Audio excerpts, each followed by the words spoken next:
Práci mu prišlo zle a tak mu kolegovia pomohli a odviezli ho na urgentný príjem do žilinskej nemocnice. Tam ho údajne odmietli vyšetriť. Vraj nech ide do mesta, kde býva, čiže do Martina.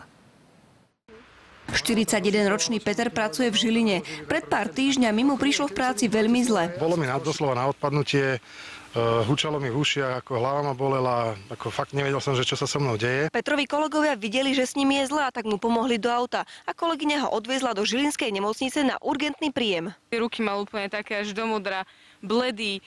No, taký to bol maličký. Čakáreň na urgente bola prázdna, tak dúfali, že sa rýchlo vybavia.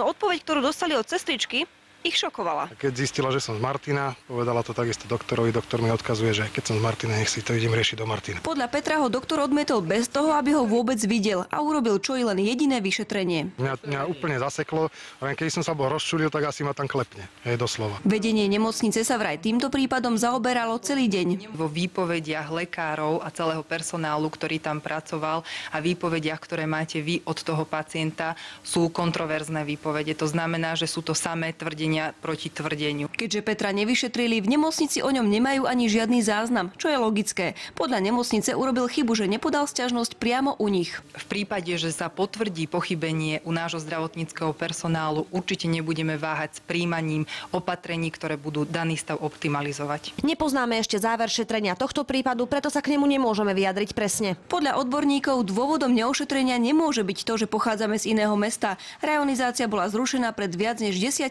rokmi. Dáva zdravý rozum, že keď som na urgentnom príjme, tak ma majú ošetriť bez ohľadu na to, že či som zelený, modrý, poistený, nepoistený, Slovák, Čech, trojnohý, mimozemšťan, to je jedno.